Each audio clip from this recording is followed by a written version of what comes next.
Me caí.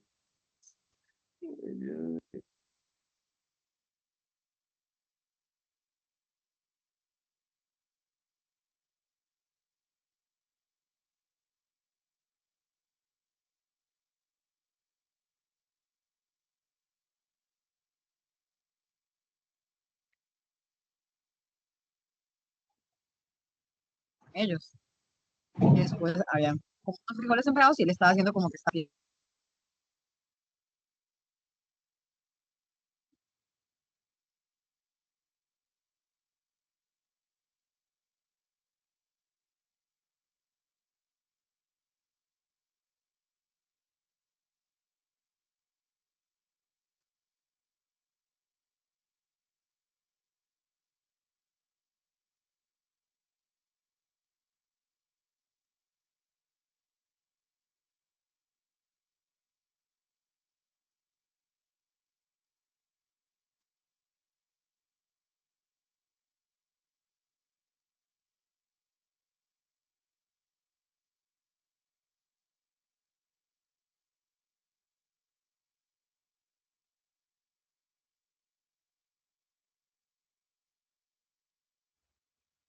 Muy buenas tardes, señores. ¿Cómo están? Buenas tardes, profe. Buenas tardes, Buenas profe. noches, profesor. Muy buenas. Muy bien, vamos a iniciar la clase de hoy con el nuevo tema que tenemos para iniciar hoy, que es el código eléctrico nacional. Arrancaremos con el código eléctrico, algunos temitas importantes para continuar con este módulo número 3, que ya habíamos visto el tema de seguridad eléctrica y lo terminamos la semana pasada. En cuanto a seguridad eléctrica, ¿tienen alguna duda, algún comentario?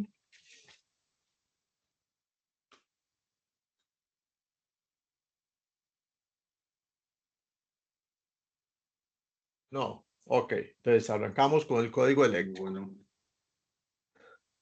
Ok, ¿qué es el código eléctrico? ¿Quién sabe qué es el código eléctrico? ¿O qué conocemos por código eléctrico?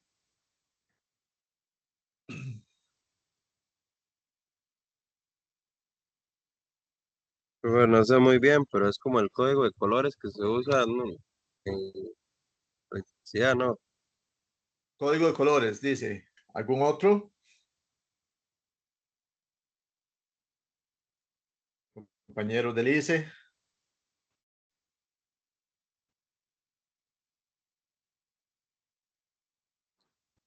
Normas, profe. Normas. ¿Qué más?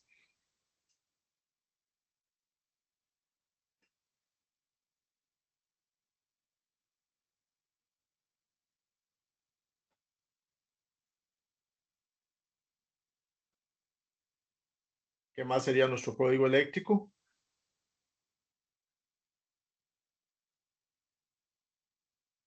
El compañero dice que es código de colores, el otro compañero dice que es normas. Es un documento muy extenso. Es un libro que tiene muchas hojas, muchos capítulos. Pero ¿cuál es la básico para este código eléctrico? ¿De qué se encarga el código eléctrico?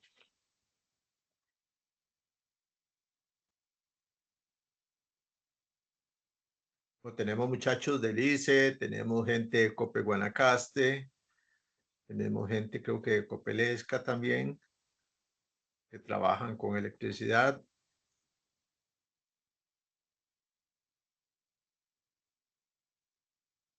Y todas las personas que trabajamos con electricidad deberíamos de conocer perfectamente nuestro código eléctrico y cuál es su propósito.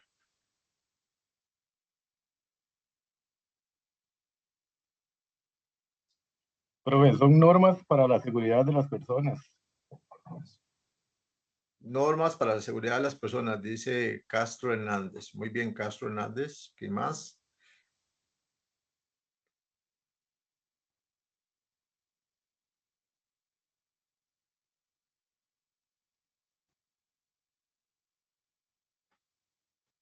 Bueno, mire, durante muchos años en nuestro país no teníamos un código eléctrico como tal. El código eléctrico en Costa Rica se adoptó, creo que fue para el año 2004, si no me equivoco. En la versión 2004 fue cuando ya Costa Rica quiso adoptar un código eléctrico para regular todo lo que tenía que ver con la parte eléctrica, sobre todo la seguridad de los sistemas eléctricos y la seguridad de las personas. Entonces lo que se hace es adoptar un código que rige para Estados Unidos, ¿verdad? Y que obviamente los demás países se quieren adherir a él y se quieren adoptar ese código. Lo que se hace es tropicalizarlo, o sea, se tropicaliza el código para las condiciones en Costa Rica, obviamente porque tenemos condiciones diferentes y niveles de voltaje diferentes. Entonces, lo que hacemos es adoptar un código y tropicalizarlo, adaptarlo a Costa Rica. Eso es lo que se hace. Entonces, el código eléctrico es un documento muy extenso que tiene muchísima información y que tiene muchas normas y reglamentos que se deben de aplicar en nuestro país. Al país adoptar el código eléctrico como su instrumento para regular la parte eléctrica, entonces esto hace que sea de acatamiento obligatorio, o sea, que tengamos que nosotros acatar obligatoriamente todo lo que esté dispuesto en nuestro código eléctrico. Entonces, nuestro código eléctrico tiene mucha información, pero tiene funcionalidades importantes que nosotros tenemos que conocer. Lo primero es el propósito y nos habla de la salvaguarda y así está estipulado en la sección A de nuestro código eléctrico. Lo primero es que nuestro código eléctrico lo conocemos como el Código Eléctrico Nacional o el NEC por sus siglas en inglés y es la norma NFPA-70. Así es como nosotros tenemos que identificar nuestro código eléctrico. Código Eléctrico Nacional NFPA 70. Y en cuanto a la salvaguarda, nos dice que el propósito que tiene este código eléctrico es la salvaguarda práctica de las personas y de los bienes. Pero principalmente el principal objetivo es salvaguardar la vida de las personas, de los usuarios. Ese es el principal objetivo que tiene nuestro código eléctrico. Además, nos dice que también de los riesgos que se van a estar derivando si existe alguna inadecuada instalación eléctrica. O sea, si hay una instalación eléctrica que no cumple con los requisitos o que no cumple con la normativa. Y también en cuanto incluso a los materiales que nosotros utilizamos para realizar esa instalación eléctrica, si no son materiales que estén normados y que hayan pasado por verificaciones y sistemas de calidad, pues obviamente esos materiales no van a cumplir y podrían generar algún problema en las instalaciones eléctricas.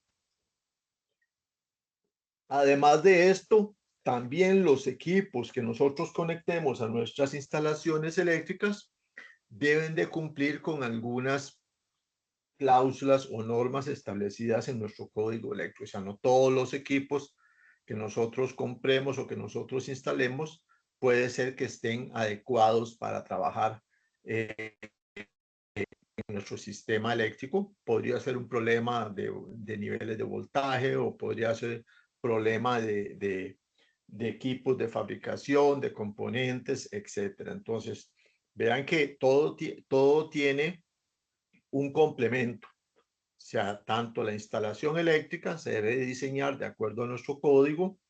También los equipos deben de cumplir con algunas condiciones de nuestro código y también los materiales que nosotros utilizamos para hacer las instalaciones eléctricas tienen que cumplir con algunos requerimientos establecidos en nuestro código. Entonces, el código eléctrico lo que viene es a determinar todas esas normas que van a ser seguras las instalaciones eléctricas. Y entonces toda esta normativa que se encuentra alojada en el código eléctrico debe de ser acatado obligatoriamente por. Y hablamos de profesionales, cuando hablamos profesionales no es únicamente el ingeniero como tal. Ya la semana pasada estuvimos viendo que el personal calificado también tiene que acatar las órdenes y que en nuestra organización tenemos que tener personal calificado, o sea, personal que tenga el conocimiento, que tenga la expertise y que tenga las destrezas necesarias para ejecutar una instalación eléctrica. Ya sabemos que no cualquier persona o que personas no calificadas no deben realizar instalaciones eléctricas o trabajar incluso en mantenimiento de instalaciones eléctricas. Debe ser únicamente personal calificado y así está establecido también en nuestro código eléctrico que solo personal calificado debe de efectuar trabajos eléctricos. En la sección B nos habla sobre la suficiencia en relación con la seguridad. Y entonces nos dice que nuestro código contiene las disposiciones que se consideran necesarias para la seguridad y que se deben de cumplir todas estas disposiciones, pero adicionalmente se le debe dar un mantenimiento adecuado a la instalación para que ésta quede completamente libre de cualquier riesgo eléctrico, de cortocircuito, de algún desperfecto eléctrico. Entonces, no es solamente hacer la instalación y cumplir con la normativa a la hora que se realiza la instalación, sino también que tenemos que dar un mantenimiento periódico. Se debe de dar mantenimiento en la instalación mínimo una vez al año. Tenemos que hacer revisiones de nuestra instalación porque podrían haber agentes externos que estén generando algún problema, podría haber algún problema de filtraciones de agua en componentes, muchos problemas que se pueden dar en las instalaciones eléctricas. Entonces, no es nada más construir la instalación eléctrica y olvidarse de ella durante años de años, que es algo muy común. O sea, nosotros tenemos que dar revisión periódica a nuestras instalaciones eléctricas y ya sabemos que existen algunos establecimientos que por ley tienen que también cumplir con revisiones cada 5 años para poder obtener el documento que los acredita por parte del Ministerio de Salud para operar. Todo lo que es comercio y todo lo que son otro tipo de organizaciones requieren del permiso sanitario de funcionamiento y un requisito para el permiso sanitario de funcionamiento es precisamente la verificación de la instalación eléctrica por medio de un profesional. Entonces, para eso es necesario estar haciendo revisiones periódicas y hacer las correcciones necesarias que se detecten en el momento para que a la hora que hagamos esa verificación, que es cada 5 años, no tengamos que asumir costos muy elevados en corregir problemas que se pudieron corregir anteriormente y que adicionalmente podrían ocasionarnos algún desperfecto en nuestra instalación eléctrica. Pero también nos dice, lo remarcamos acá en la letra de color blanco, que no, la instalación puede estar libre de riesgos, pero que no necesariamente pueda ser eficiente, conveniente o apta para un buen servicio o para ampliaciones futuras de la instalación eléctrica. O sea, nosotros podemos hacer una instalación eléctrica y que funcione correctamente, pero si no hemos tomado algunas previsiones, por ejemplo, de crecimiento futuro, la dejamos muy ajustada en la parte de diseño o no es eficiente, por ejemplo, en cuanto a iluminación, o sea, la iluminación que aplicamos no es una iluminación adecuada o que tenga calibres de conductores no adecuados. Ese tipo de cosas harían que la instalación eléctrica, aunque esté funcionando, no sea eficiente o no sea apta para brindar un buen servicio, para funcionar correctamente o incluso para ampliaciones futuras. Cuando nosotros hacemos un diseño o dimensionamiento de una instalación eléctrica, siempre tenemos que prever el crecimiento vegetativo, o sea, las ampliaciones o crecimiento futuro. Tenemos que dejar una previsión para el ampliar cargas o para que nuestro sistema crezca. Por ejemplo, una vivienda. En una vivienda de interés social, generalmente son viviendas pequeñitas de 2 habitaciones, sala, comedor, cocina y baño, 48 metros cuadrados, cuanto mucho 60 metros cuadrados. Y generalmente a estas viviendas de interés social posterior se les construye un cuartito adicional o se les construye una segunda planta. Entonces ahí nosotros tenemos que prever esas instalaciones futuras. O puede ser que se nos ocurra construir ahí un tallercito de costura o un taller de soldadura, un taller mecánico, algo adicional. Entonces, ese crecimiento, esas instalaciones futuras, nosotros tenemos que preverlas en el dimensionamiento, en el diseño y dimensionamiento. Y el código eléctrico también siempre nos habla de eso, que tenemos que tomar las previsiones futuras para el crecimiento de nuestras instalaciones eléctricas. También nos dice que los riesgos eléctricos van a estar ocurriendo frecuentemente, generalmente por sobrecargas de las instalaciones eléctricas. Y eso es precisamente porque no dejamos previsiones futuras. Entonces, dejamos una instalación dimensionada al tope y viene y se nos ocurre construir una segunda planta y todas las cargas, toda esa potencia va a aumentar y se va a utilizar el mismo calibre del conductor, de los circuitos alimentadores, etcétera, y entonces empiezan a tener una sobrecarga en instalación eléctrica. Y esto es porque no se prevén estos incrementos en el consumo de energía. ¿Cómo prevemos estos incrementos? Bueno, a veces lo hacemos porcentualmente, entonces podemos decir, bueno, vamos a prever que la instalación o que la carga va a aumentar en un 25% o que va a aumentar en un 50%. Y entonces con esto nosotros hacemos la dimensionamiento de los conductores para que queden previstos para estas instalaciones futuras o crecimiento futuro.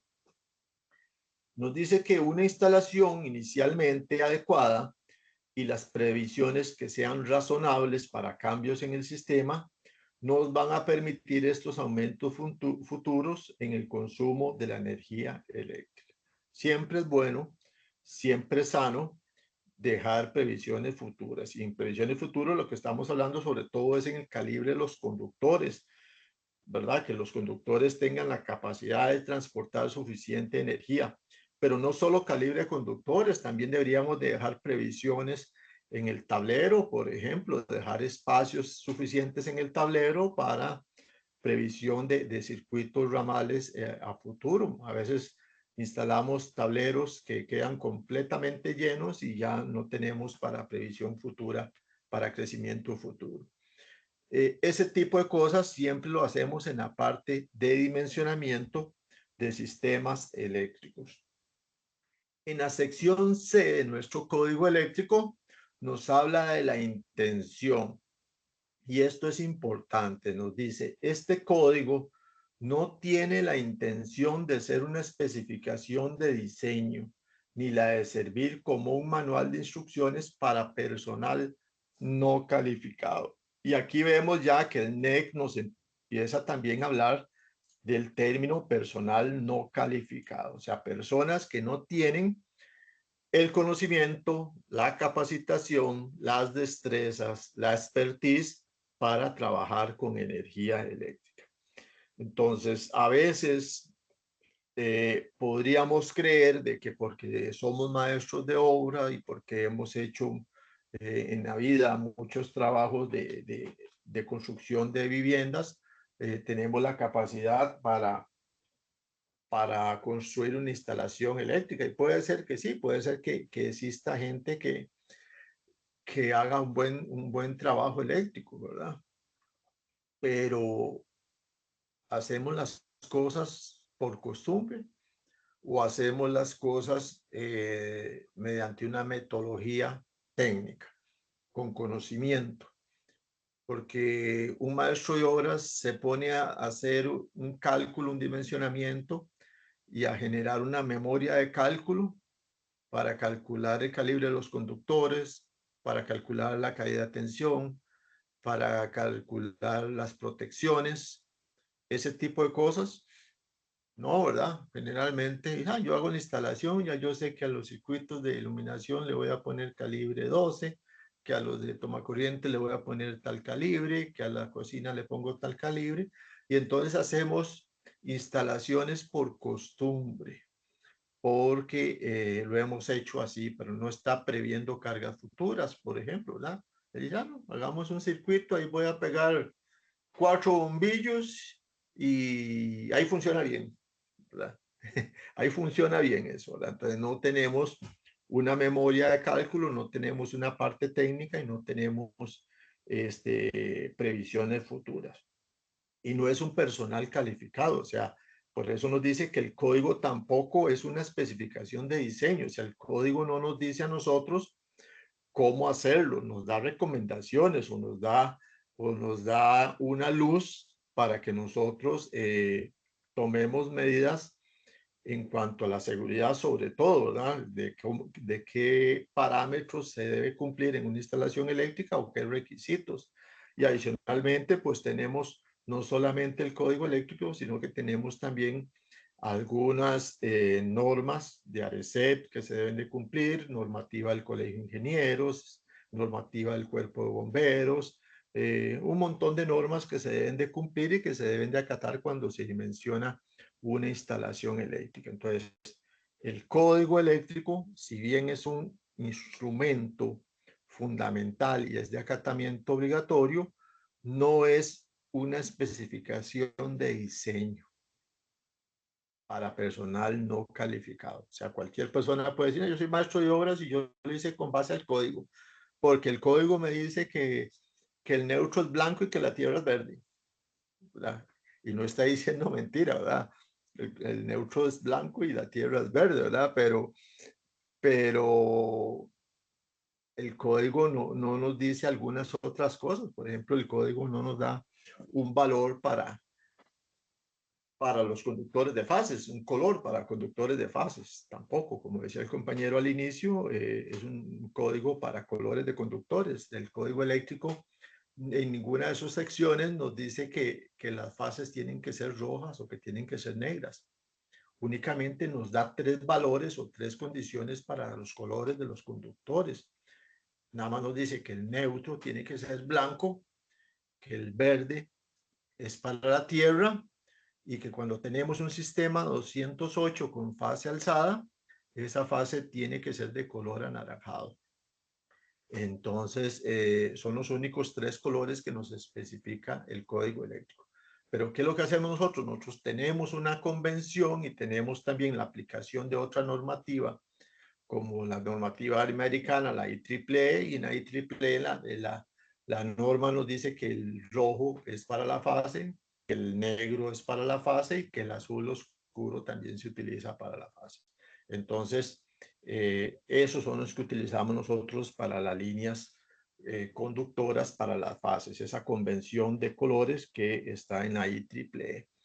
Pero son cosas que están específicamente en el código, que a veces nosotros lo hacemos por costumbre y decimos, no, es que el rojo, las fases son rojas, ¿verdad? Porque tienen que ser rojas, porque el código dice que es rojo.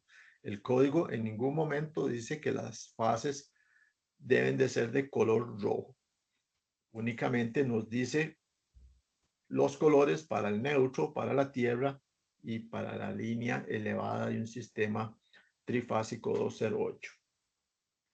En la sección 131 de la norma IEC es la norma europea, la IEEE, la norma americana, la IEC, la norma europea. Entonces ahí nos habla de las instalaciones eléctricas para las edificaciones que tiene principios fundamentales para la protección de la seguridad que comprende. Entonces, ¿qué vamos a tener nosotros de protección según la norma IEC, la norma europea? Bueno, vamos a tener una protección contra descargas eléctricas, vamos a tener una protección contra efectos térmicos, Vamos a tener una protección contra sobrecorrientes, protección contra corrientes de falla y protección contra sobretensiones. Son diferentes tipos de protecciones que nosotros, estos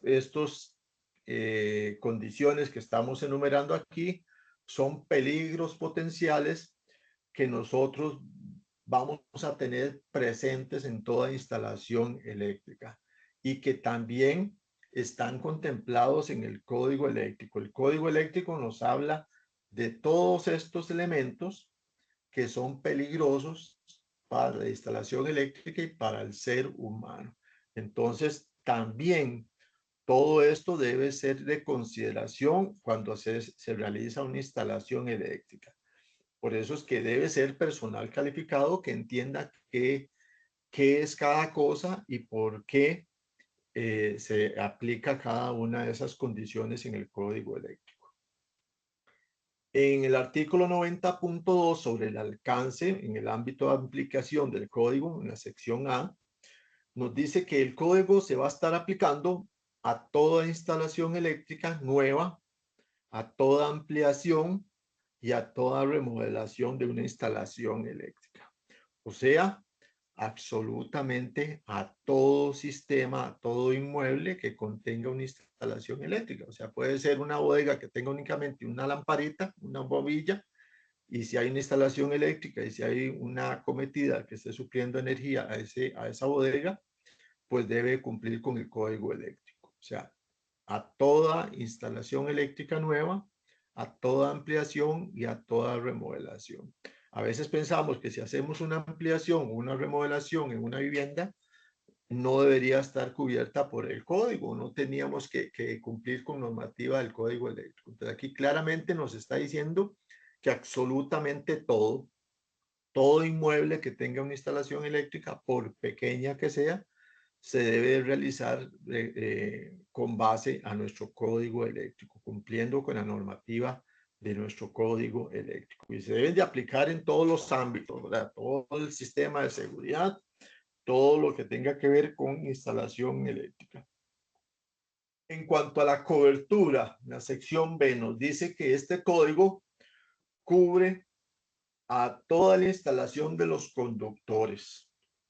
Los conductores son todos los elementos que nos permiten realizar la interconexión de todos los equipos con la fuente de energía.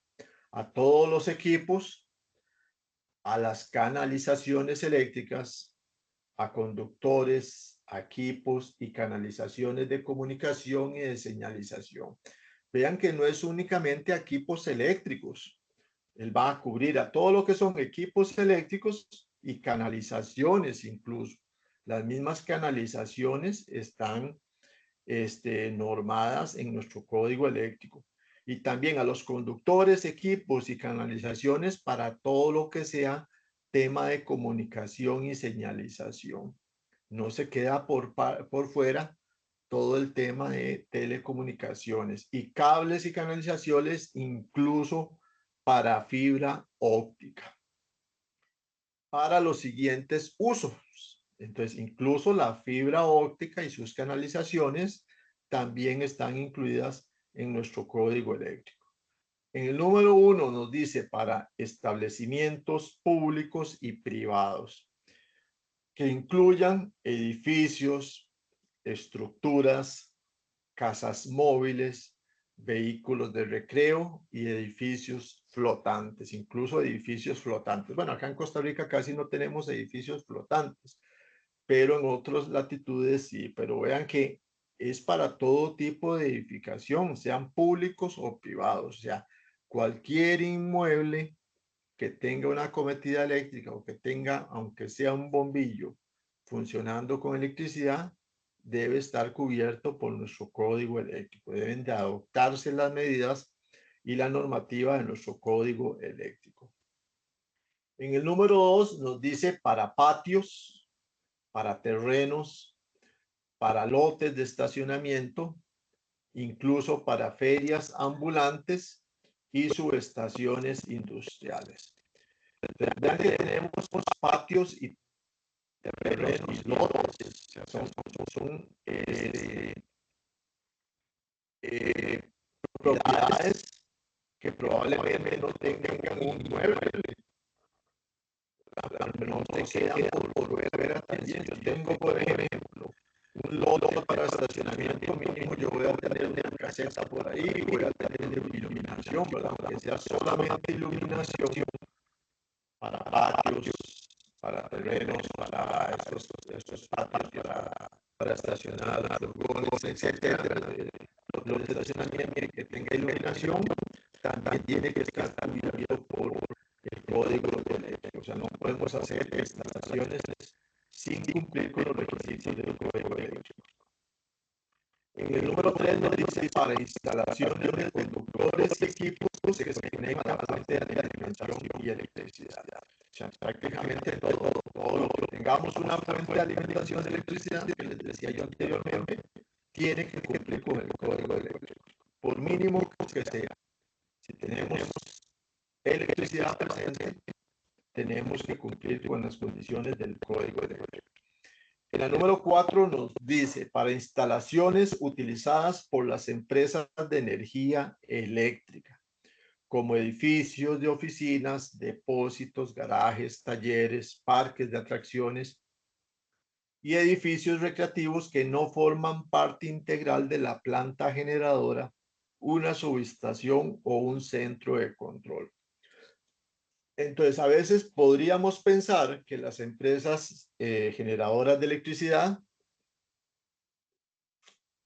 las empresas eléctricas, como en el caso de Costa Rica, el ICE o cualquier otra empresa eléctrica, las que tenemos, cooperativas o empresas de servicios municipales, que por ser empresas eléctricas queden fuera de la aplicación del código eléctrico. No, todos estamos en el ámbito de la aplicación del código eléctrico, absolutamente todo. Por más expertise, por más experiencia, por más de todo que tenga la empresa eléctrica o los mismos funcionarios, no debe dejarse por fuera la aplicación del código eléctrico para todas sus actividades. Entonces, las empresas eléctricas no quedan por fuera de la cobertura del código eléctrico. Pero hay algunos establecimientos o algunas instalaciones que sí quedan por fuera de la cobertura del código eléctrico. ¿Y cuáles son? Bueno, tenemos, por ejemplo, las instalaciones en los barcos, en naves acuáticas, diferentes edificios flotantes. Ya habíamos visto anteriormente que nos decía que los edificios flotantes sí estaban cubiertos por el código eléctrico. Pues aquí nos vuelve a hacer la salvedad, diferentes a equipos, a edificios flotantes. Para material rodante ferroviario, en los aviones o en los vehículos automotores, excepto a las casas móviles y vehículos de recreo. Estos son instalaciones que quedan fuera del alcance del código, fuera de la cobertura del código eléctrico. ¿Y por qué creen que estos equipos quedan fuera de la cobertura del código eléctrico? ¿Por qué se imaginan que los barcos, que los aviones, que el ferrocarril no están cubiertos por el código eléctrico?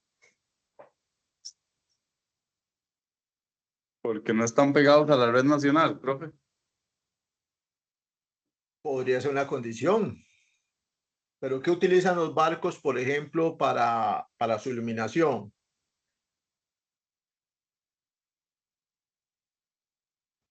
Generadores.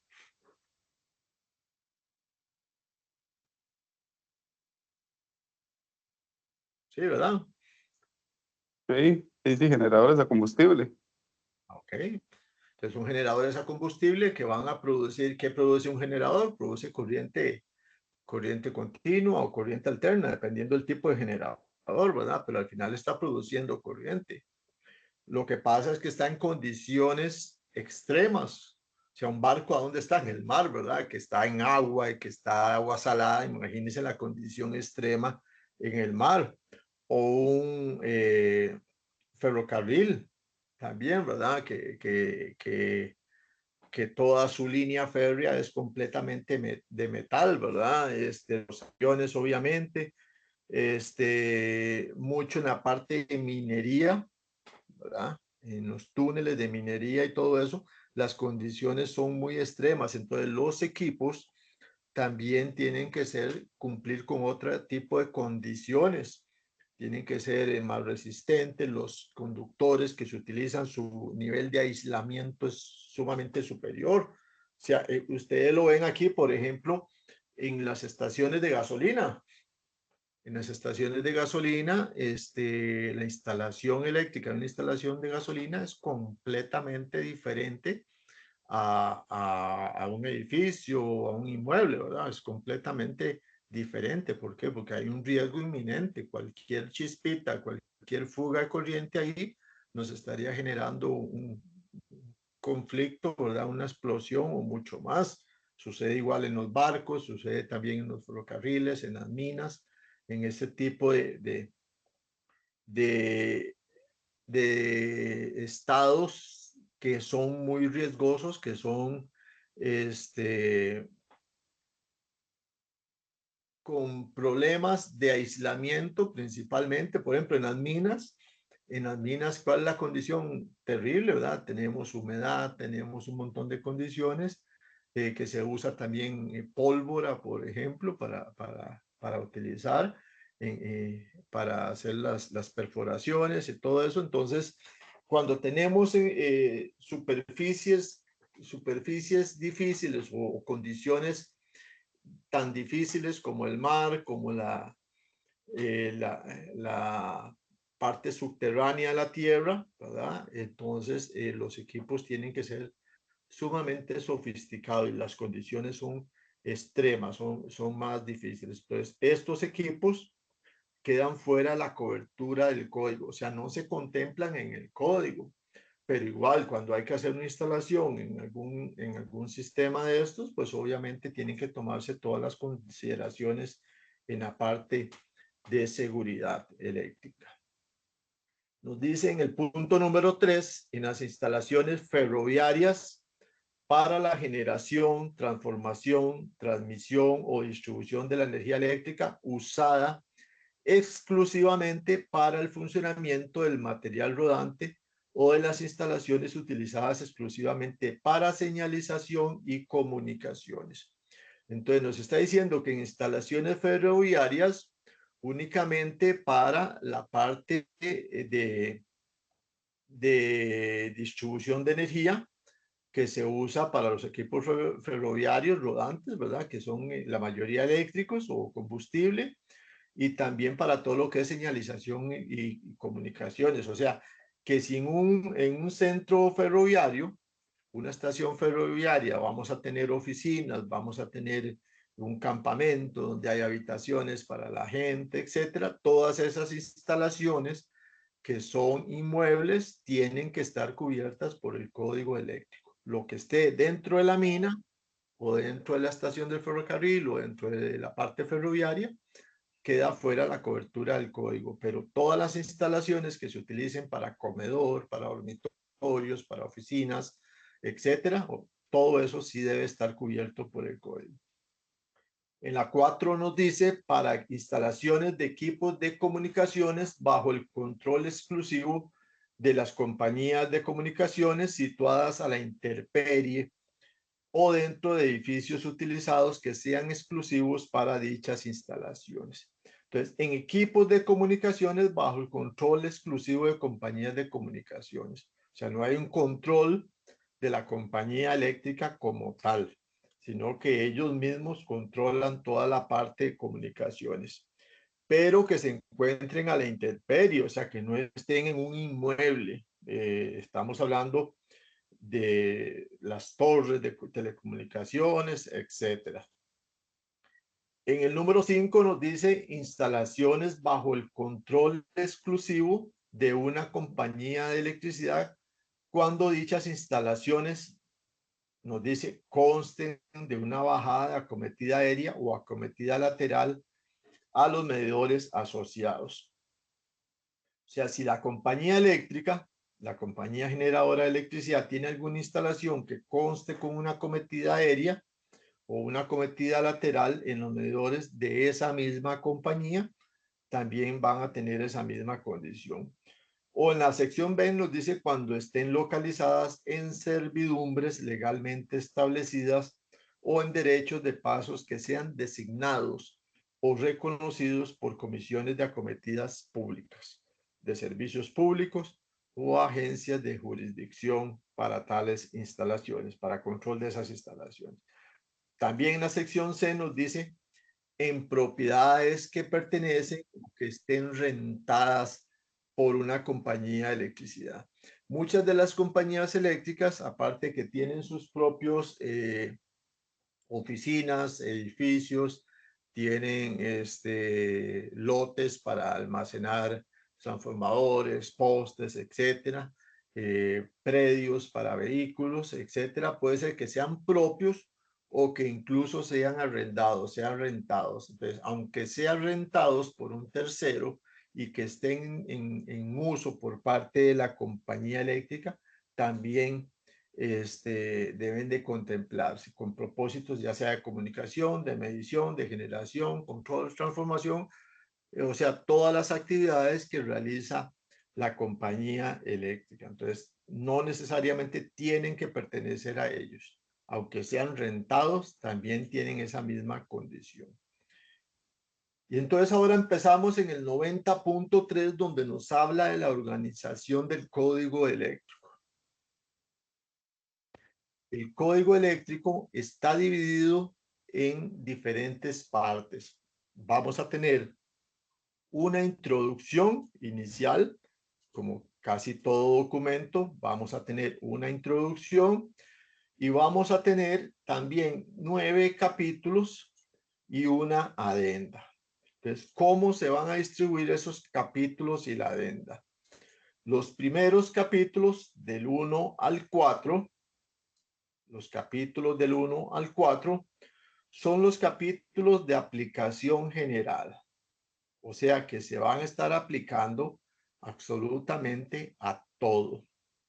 Y los capítulos que van desde el 5 al 6 al 7 son capítulos que se van a estar refiriendo a lugares especiales, o sea, condiciones especiales o equipos especiales. Entonces, luego vamos a ver poco a poco cuáles son esas condiciones especiales. Entonces nos dice, estos últimos capítulos van a complementar o a modificar las reglas generales. Entonces, lo que nosotros tenemos que tener completamente cierto es que los capítulos 1, 2, 3 y 4 son los que nos van a decir prácticamente todo lo que se debe aplicar a una instalación eléctrica. Son de aplicación general. Y los 5, 6 y 7 se refieren a esos lugares especiales.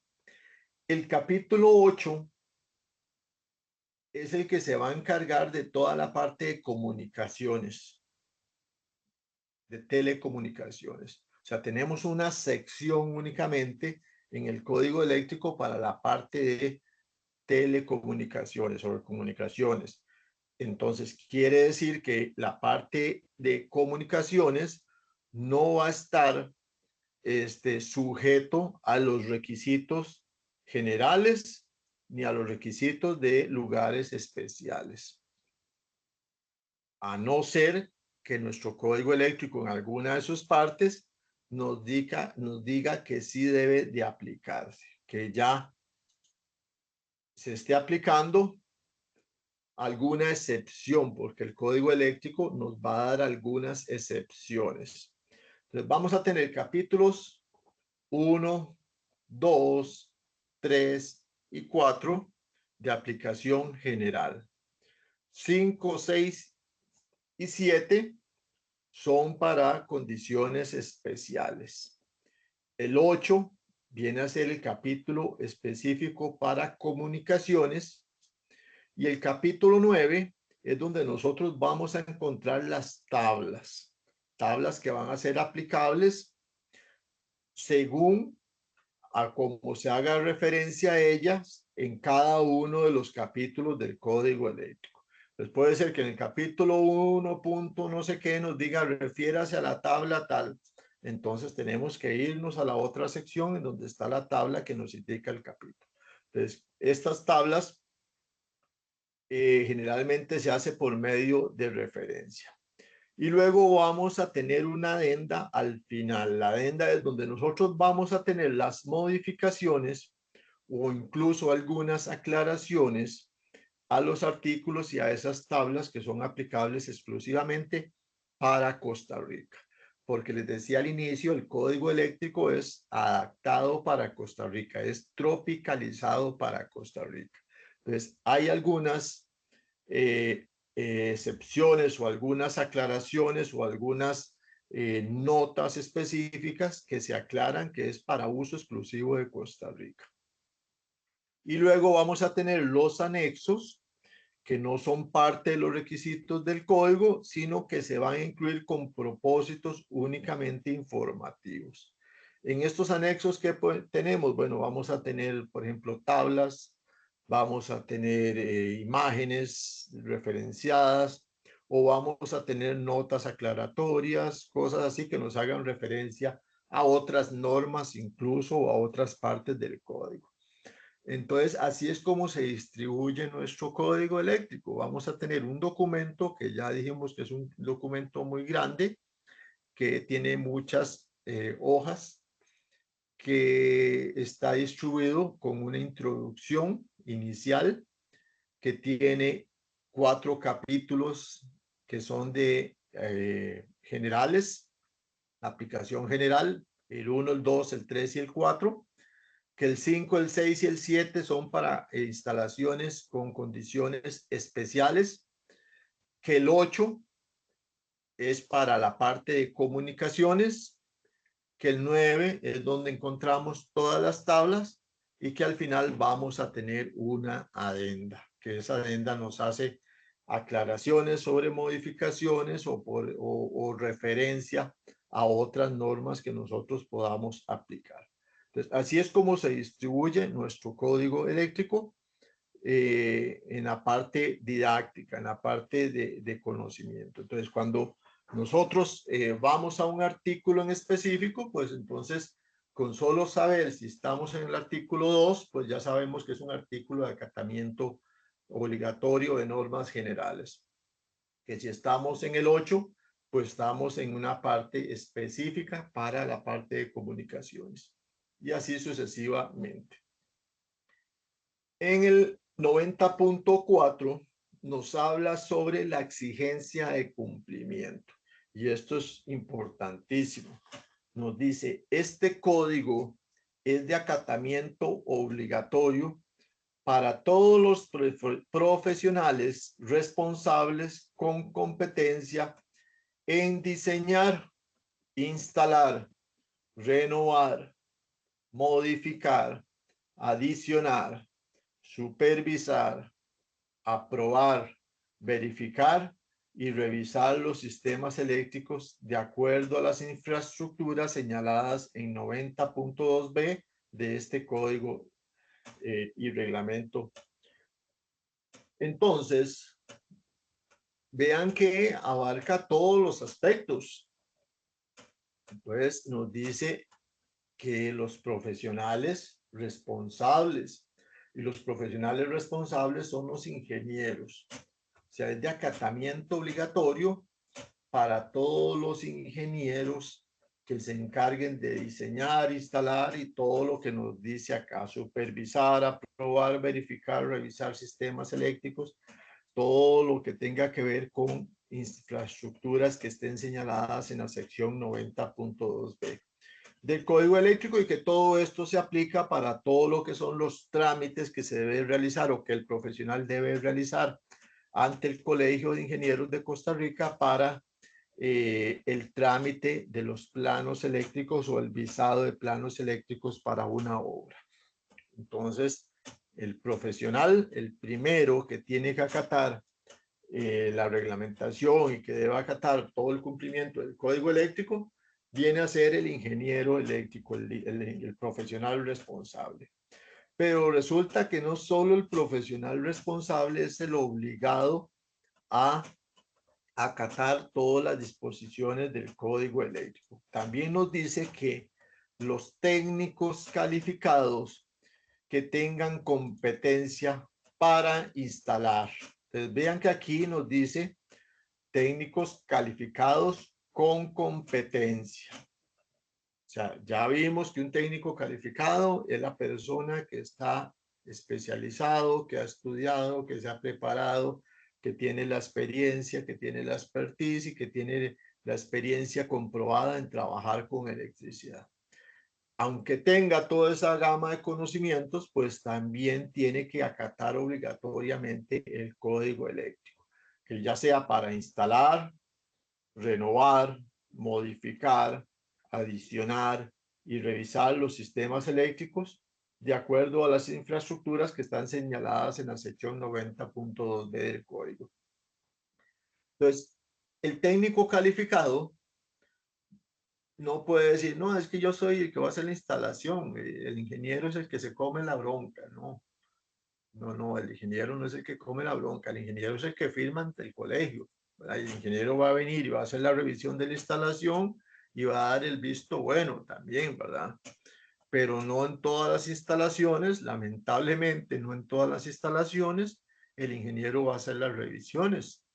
En muchas instalaciones, el ingeniero nunca va, porque nunca busca un ingeniero, ¿verdad? Por ejemplo, si vamos a hacer una modificación de una instalación eléctrica, de que nos dicen a nosotros, mire, es que necesito que me instalen ahí un toma para poner un compresor y una máquina de soldar. El técnico va y hace la extensión y pone los dos tomas y ahí no va el ingeniero, ¿verdad? Ahí nunca va el ingeniero, es lo que menos hacen, llamar al ingeniero, ¿verdad? Entonces, aunque sea ese tipo de situaciones, el técnico calificado también tiene responsabilidad. O sea, si sucedió algo, si se quemó esa vivienda, por ejemplo, por un cortocircuito o por una sobrecarga, y se demostró que fue por esa instalación, que fue una instalación hechiza, como decimos nosotros, ¿verdad? Que no cumplía con la normativa y que se generó un punto caliente y que se quemó la vivienda, el técnico calificado que hizo esa instalación sin contar con un profesional y que aún siendo calificado no acató la normativa del código eléctrico, pues tiene responsabilidad. Y responsabilidad no solamente civil, sino también responsabilidad penal. Entonces, por eso es que las personas calificadas se nombran precisamente en el código eléctrico.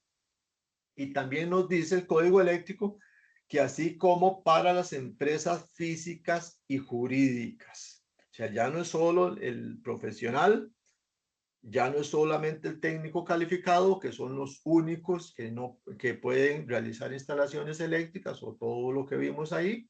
Vea que ni siquiera dice personal no calificado, porque el personal no calificado no puede hacer instalaciones eléctricas, sino que nos dice que también las personas físicas o jurídicas que se dediquen a fabricar, a importar, a comercializar materiales, equipos o demás dispositivos que se utilicen en las instalaciones eléctricas.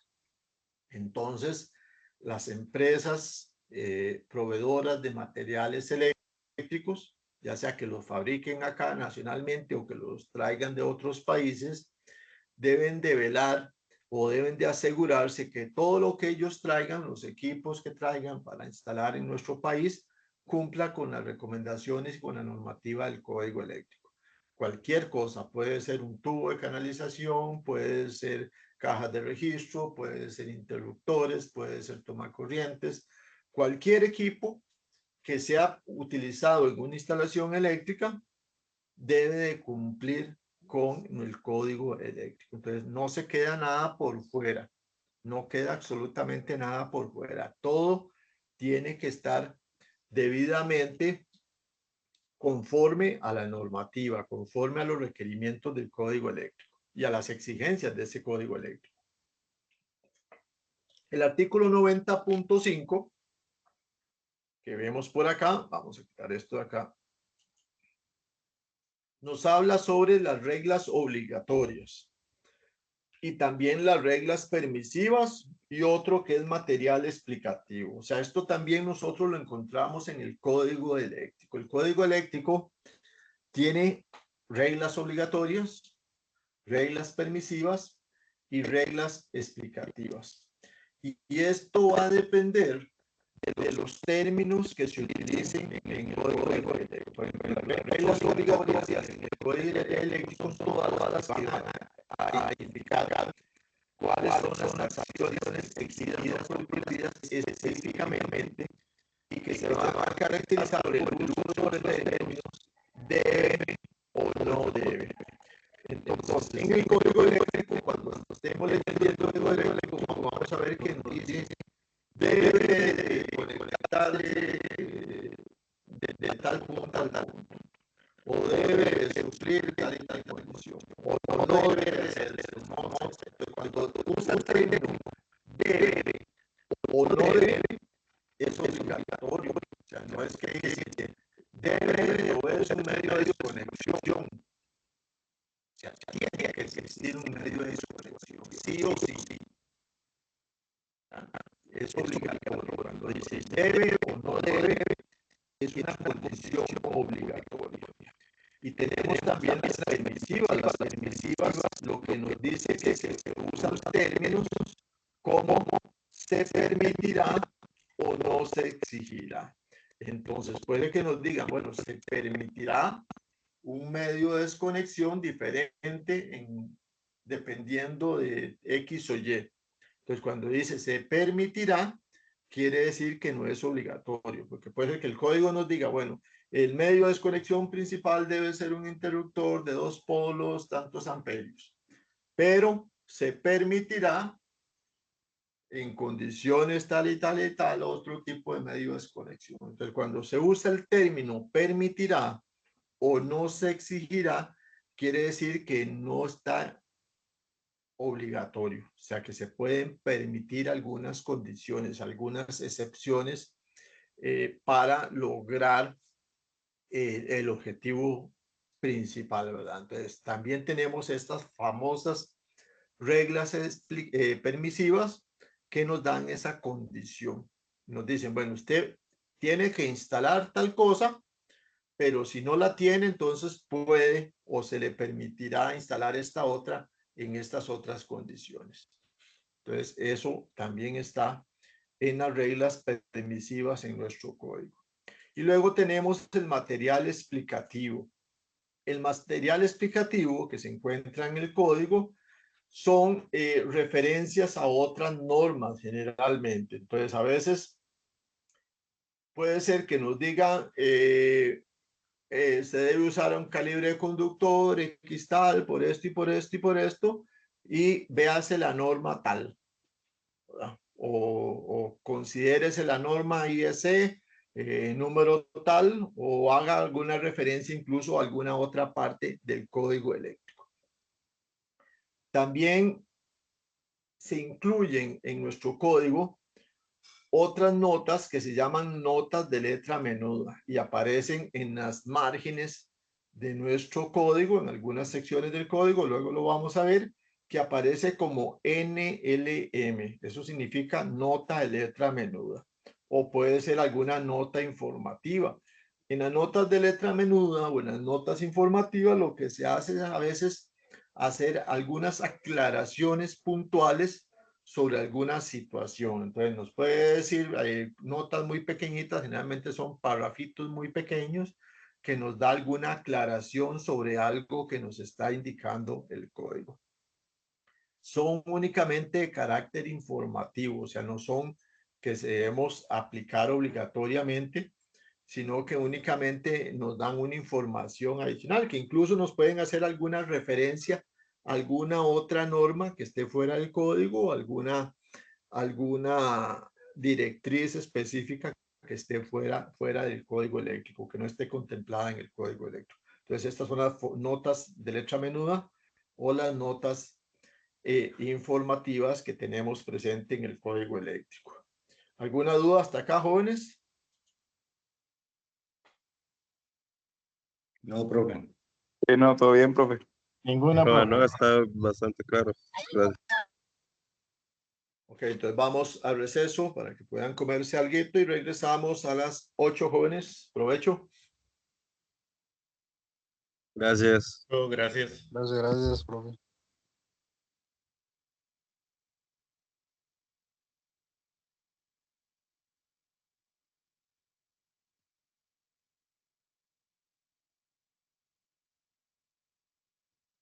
Listo, señores, ¿cómo estamos? Listo, listo. Listo, profe. Ok, perfecto. Gracias. Ok, vamos a pasar la lista. Vamos a ver un momentito. Vamos a buscarla por acá. Estamos 17. Abarca Gómez. Presente, profesor. Gracias. Araya Araya. Presente. Gracias. Bonilla Chacón Fabricio. Presente, profe. Gracias. Bonilla Chacón José. Presente, profe. Gracias. Castro Hernández.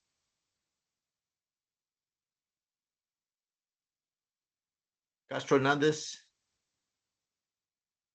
Ahí está. Chacón Mora. Presente, profe. Gracias. González Valle. Presente. Gracias. Herrera Salazar. Herrera Salazar. Miranda Quesada. Presente, profe. Gracias. Molina Arias. Los que usan los Presente, profe.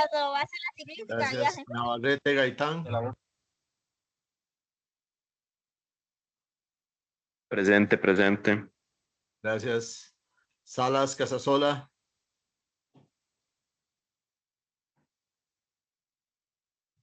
Salas Casasola. Serrano Sánchez. Presente, profesor. Gracias. Tapia Delgado. Presente, profe. Gracias. Torres Chavarría. Presente, profe. Gracias. Vázquez Anchía. Presente, profe. Gracias. Ok. Perfecto. Entonces, Profe, seguimos con disculpe, no escuché que me llamara. nombre. Castro Hernández, Mario. 2 veces lo llamé, don Mario. No lo escuché. Castro Hernández. Listo. Está bien, don Mario. Gracias. Ok. Ok. Vamos a cerrar por aquí. Y vamos a ver.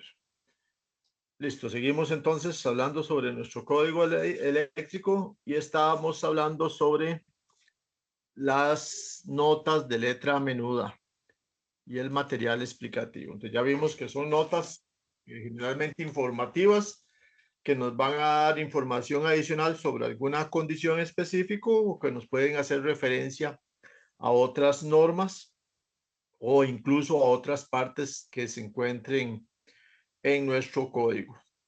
Entonces, después tenemos lo que es el 90.6, que es la planeación del alambrado. Todo lo que tenga que ver con ampliación y las comodidades futuras, lo que estábamos hablando al principio, ¿verdad? El dimensionamiento correcto para dejar las previsiones a futuro. Nos dice que en los planos y en las especificaciones que prevean espacios amplios en las canalizaciones, cuando hablamos de canalizaciones es el medio por el cual nosotros vamos a transportar los conductores, ya sean tubería, de todos los tipos de tubería que tenemos. Entonces, también si dejamos algún tipo de canalización de reserva o espacios adicionales que nos vayan a permitir a futuro generar incrementos en instalaciones eléctricas, o sea, ampliar tanto las instalaciones eléctricas como las telecomunicaciones. Entonces, nosotros tenemos que dimensionar a crecimiento futuro no solamente los conductores, también tenemos que dimensionar al crecimiento futuro también las mismas canalizaciones. Entonces no vamos a dejar los cables muy apretados dentro de las canalizaciones, porque puede ser que a futuro en esa misma canalización nosotros tengamos que incluir nuevos conductores o incluso cambiar el calibre del conductor existente por un calibre superior, y entonces ya el espacio no va a ser el adecuado y tendríamos entonces que aplicar factores de corrección o tirar canalizaciones nuevas para nuevos incrementos. Entonces, tenemos que dimensionar tanto los conductores como las canalizaciones para crecimiento futuro. Luego nos dice que los centros de distribución situados en lugares que sean fácilmente accesibles permitirán la operación cómoda y segura. Entonces, los centros de distribución, los centros de carga, las cajas de breaker deben de estar ubicadas en sitios específicos que permitan su accesibilidad, que tengan una operación cómoda y segura. O sea, no vamos a dejar los centros de distribución en lugares encerrados o que tengamos que mover muebles para poder acceder a ellos, o que tengamos una puerta que permanezca cerrada. Siempre el centro de carga debe estar ubicado en una zona que sea de fácil acceso a una altura específica, que pueda ser fácilmente accesible y también que sea muy seguro, en una zona segura. No lo vamos a dejar en una zona húmeda, por ejemplo. Vamos a buscar siempre una zona segura para ubicar nuestro centro de carga. Y esto lo veremos un poco más adelante cuando estemos hablando un poquito más sobre diseño y dimensionamiento de instalaciones eléctricas. En la sección B, bueno, esto es la sección A de ampliación y comodidad futuras. En la sección B, que habla sobre número de circuitos en encerramientos o en envolventes, nos dice que en algunas otras partes del código se establece que el número de conductores y circuitos que estén confinados en un solo encerramiento o en una sola envolvente, una sola canalización, o que estén confinados en un solo encerramiento, será limitado en forma variable. Cuando se limita el número de circuitos en un solo encerramiento, se van a minimizar los efectos de un cortocircuito o de una falla en un circuito eléctrico. Entonces, cuando tenemos encerramientos, también nosotros vamos a tomar algunas previsiones que ya están establecidas en el código eléctrico para poder limitar esa cantidad de circuitos en ese mismo encerramiento. En el 90.7 nos habla sobre las unidades de medida, o sea, cuáles van a ser las unidades de medida que nosotros vamos a estar utilizando para todo lo que tenga que hacer el diseño y dimensionamiento de instalaciones eléctricas. Entonces, para efectos del código eléctrico, las unidades de medida son las del Sistema Internacional de Unidades, lo que conocemos como el SI, que este Sistema Internacional de Unidades son valores que se derivan de convenciones que se utilizan en el texto original de la NFPA 70 y que generalmente son números mínimos de decimales y generalmente redondeados al valor más cercano. Entonces, el Sistema Internacional de Unidades es el sistema prevalente, el sistema que nosotros vamos a estar utilizando para realizar las medidas de conductores, canalizaciones, etcétera, de acuerdo a la norma internacional, porque el código, como les decía al inicio, está tomado de origen americano y ha sido tropicalizado para utilizarse en Costa Rica. Entonces, en Norteamérica se utiliza el Sistema Internacional de Unidades como convención. Nos dice que a los tamaños de los conductos, de los conductores, a la designación de la potencia de los motores y también a los tamaños comerciales que no reflejen medidas existentes, o sea, que no estén contempladas las medidas dentro del código o dentro de sus cajas de fabricación o dentro de cualquier otro, ahí entonces siempre se les va a asignar el valor más cercano que corresponda al Sistema Internacional de Unidades.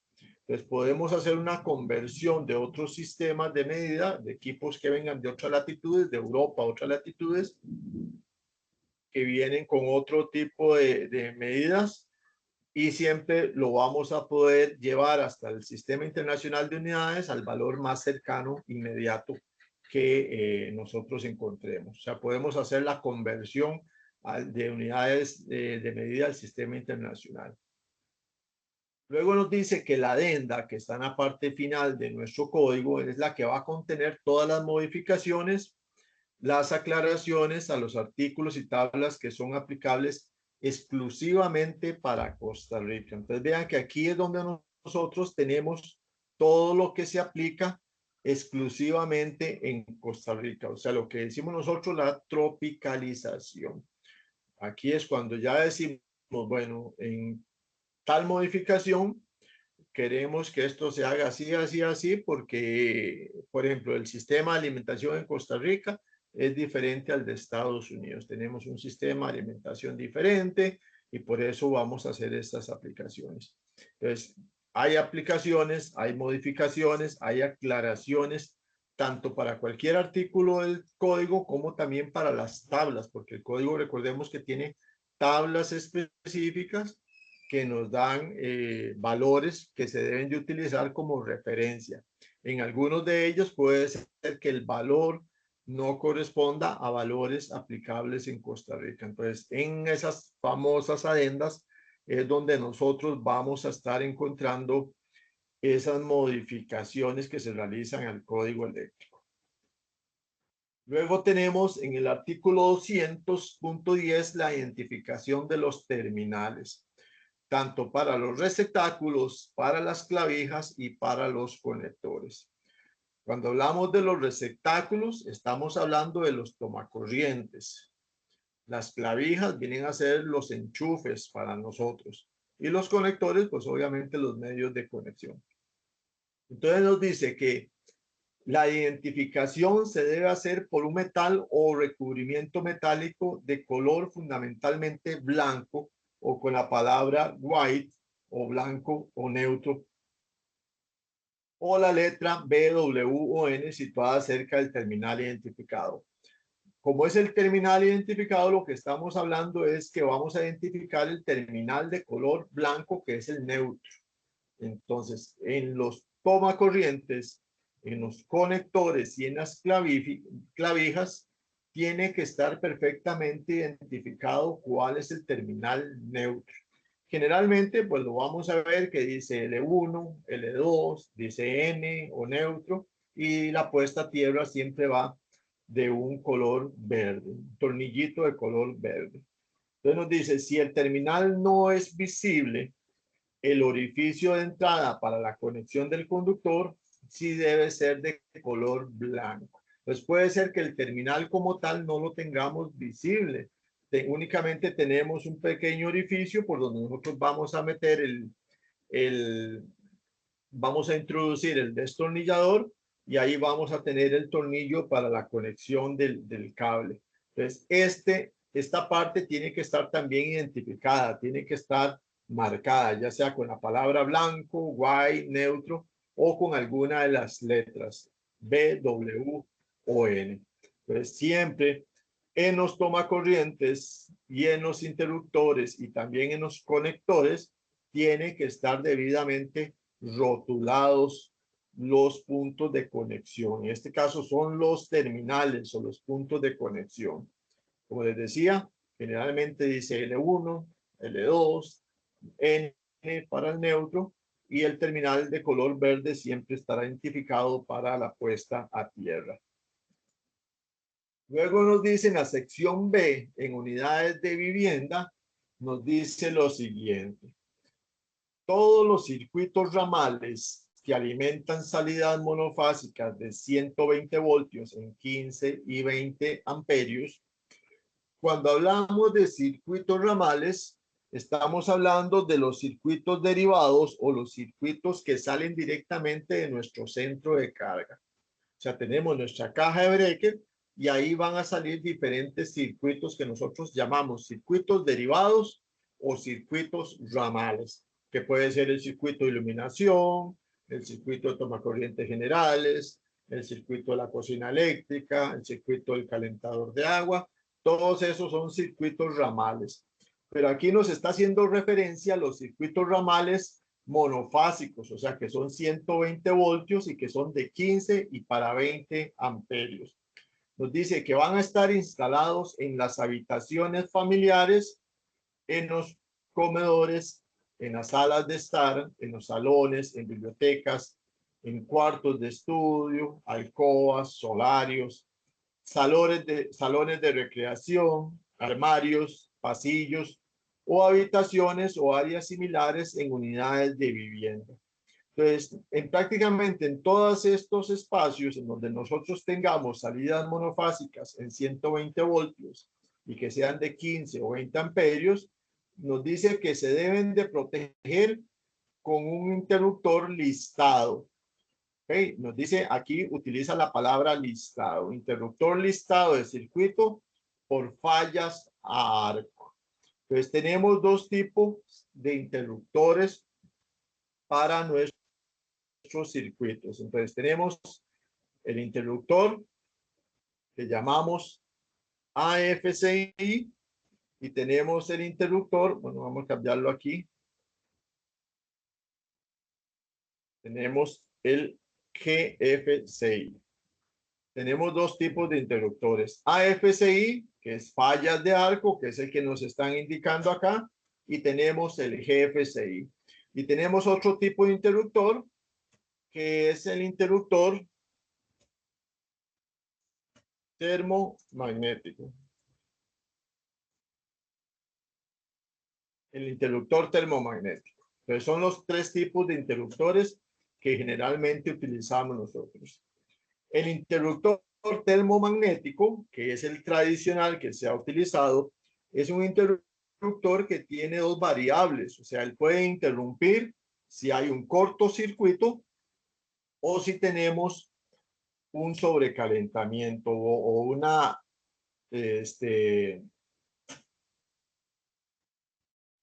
un sobrevalor, un sobredimensionamiento de nuestro térmico. Entonces, se nos va a estar accionando cuando tenemos un cortocircuito, o sea que es una acción entre dos líneas vivas o entre una línea viva y un neutro, o sea lo que nosotros llamamos un cortocircuito franco, o sea que se va a producir una unión de dos líneas energizadas y va a disparar automáticamente el interruptor. Y la otra parte es la térmica, que nos va a hacer el disparo del interruptor cuando hay un sobredimensionamiento o una sobrecarga en nuestro sistema. Entonces, si tenemos un interruptor que es de 20 amperios y en nuestro sistema ya tenemos muchas cargas conectadas que están generando 25, 30 amperios, él va a seguir trabajando. Pero como está sobrecargado, va a empezar a producir un calentamiento y ese calentamiento va a llegar el momento en que el interruptor lo va a detectar y va a realizar la desconexión para protección. Entonces el interruptor tradicional termomagnético nos va a proteger contra sobrecargas y contra cortocircuitos. El interruptor AFCI o el interruptor de fallas de arco que tenemos acá, este interruptor nos va a estar protegiendo contra fallas de arco. Una falla de arco es cuando nosotros tenemos dos elementos energizados o líneas energizadas, puede ser línea o línea neutro, pero que no están unidas entre sí, o sea, que no están pegando y que se produce un efecto a nivel del aire que genera un arco eléctrico, o sea, el traslado de electrones de un punto a otro que genera un arco eléctrico, pero no existe un cortocircuito como tal, porque las líneas no están unidas. Entonces, él detecta este arco eléctrico y se desconecta para proteger. Y el interruptor GFCI, o que llamamos conductor de falla a tierra, es otro dispositivo que su funcionamiento es diferente. El interruptor GFCI o de falla tierra es un dispositivo que tiene un elemento electrónico que sensa o mide cuál es la corriente que está circulando en el circuito, y si existe una variable en la corriente, él se va a desconectar para protección. O sea, tampoco es un interruptor de protección contra cortocircuito. Es un elemento que va a protegernos contra una fuga de corriente. Por ejemplo, si nosotros tenemos acá, bueno, nuestra fuente, y tenemos por acá en nuestra fuente algún elemento conectado, vamos a hacerlo por acá. Vamos a representar con una resistencia.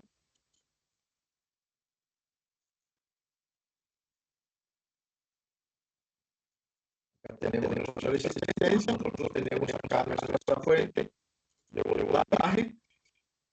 Entonces, puede ser que la corriente salga de acá, que salga de aquí, vamos a decirle 3 amperios, que la corriente sale por ahí, va a trasladarse por la resistencia del dispositivo, va a producir su acción, sea la que sea, y va a retornar a la fuente.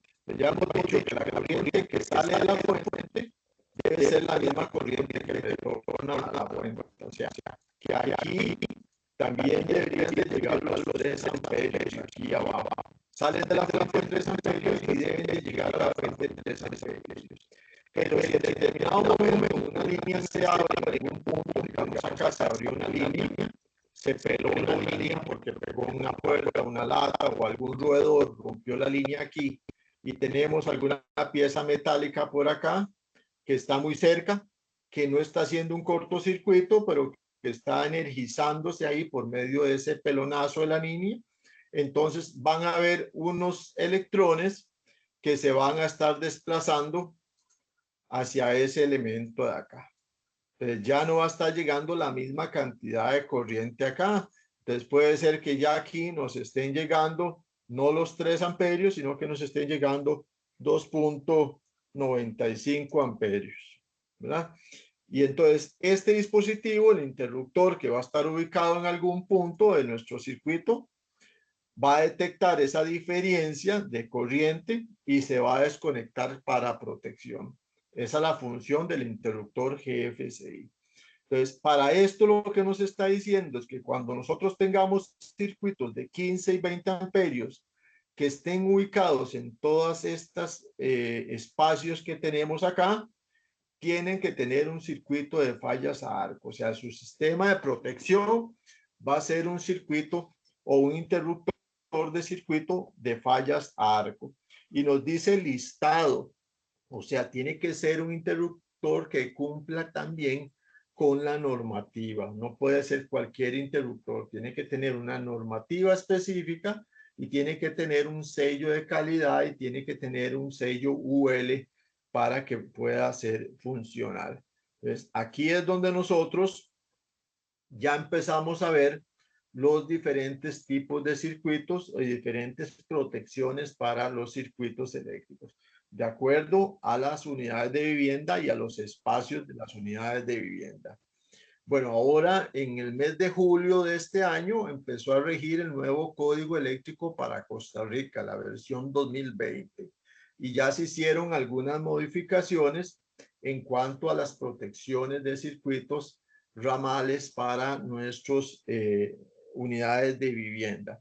Nos vamos a ver un poquito más adelante, pero sí es importante que sepan que ya está vigente la nueva versión del Código Eléctrico 2020. Que no sé si ustedes la tienen, alguno la tiene, el nuevo código. No, profe, yo no. Profe, yo lo tengo, pero en el trabajo. Digamos, aquí en la computadora de la casa no. Ok. ¿Lo tiene físico o digital? Digital y físico, ambos. Ok. Muy bien. Entonces, a los que no lo tienen, mañana en la plataforma yo les voy a subir ahí el código eléctrico, la versión 2020, para que la tengan, que es la que está vigente, porque siempre es bueno tener el código a mano, siempre hay que tenerlo a mano para hacer las consultas, para ver si tenemos alguna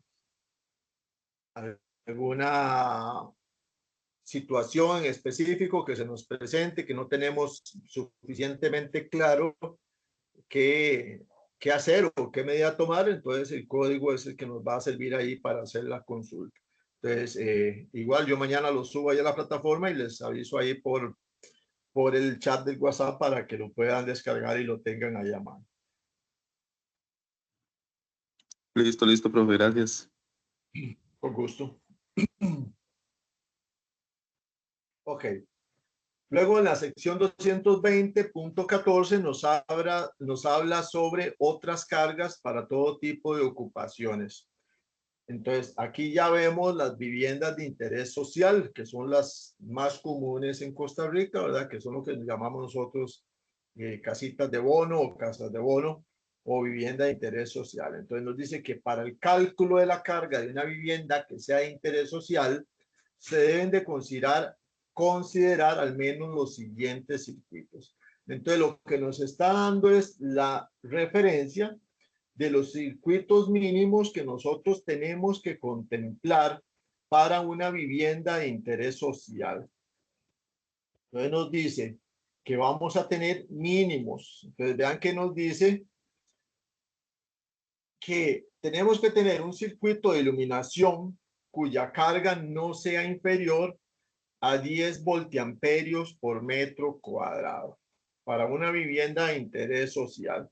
Entonces, si yo tengo una vivienda de interés social, digamos que esta sea mi vivienda. Aquí tengo una habitación, aquí tengo otra habitación, por aquí tengo un desayunador, ¿verdad? Y entonces yo tengo aquí mi baño. Este viene a ser mi baño, ¿verdad? Entonces son las habitaciones de la casa. Entonces aquí vamos a tener, por ejemplo, en esta parte va a ser un cuarto, ¿verdad? Aquí vamos a tener el baño.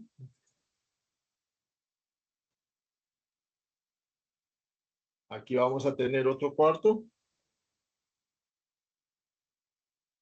Aquí la cocina. Y por aquí la sala comedor.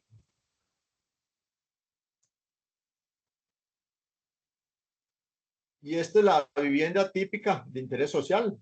Tenemos una vivienda pequeñita, 48, 60 metros cuadrados, en donde tenemos dos habitaciones, el baño, sala, comedor y cocina.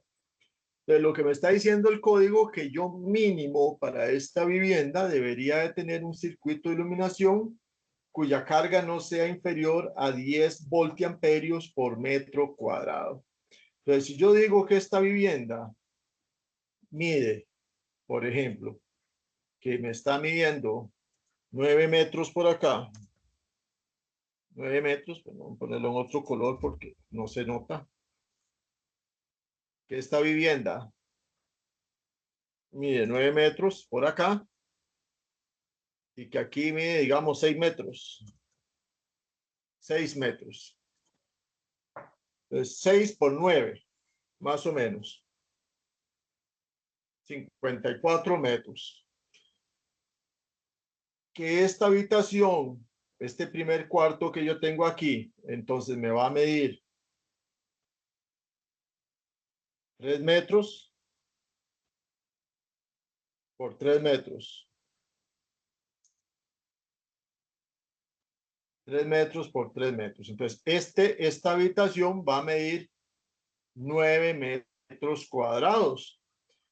Y si me dice que el circuito de iluminación no puede, que no sea inferior a 10 voltiamperios, ¿qué me está diciendo mi código? ¿Qué me está indicando? Si yo voy a hacer el circuito de iluminación que me está diciendo ahí, ¿qué me está diciendo mi código? ¿Qué son voltiamperios?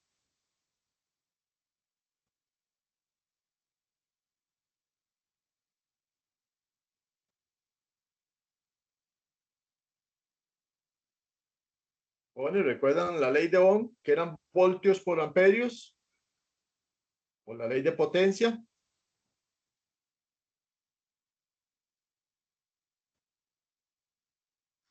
La potencia, profe.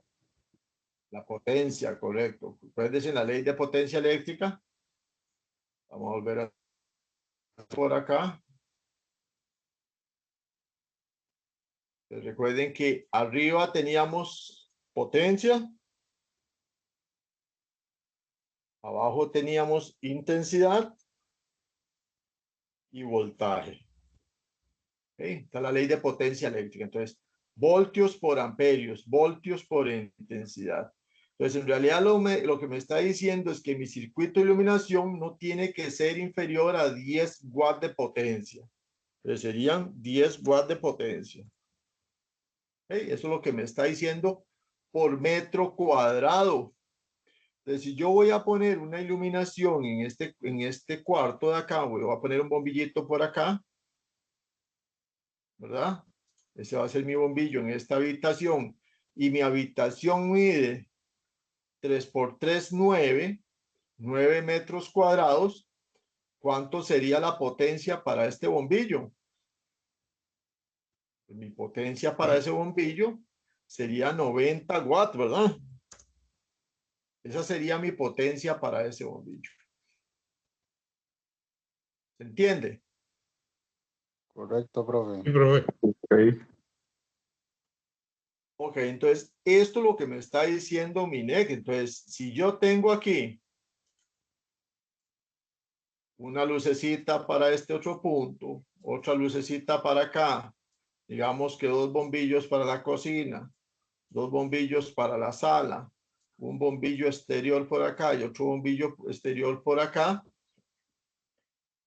Esta es la iluminación de esta vivienda, ¿verdad? Que yo voy a estar ocupando. Entonces, yo puedo decir que mide 6 por 9, 54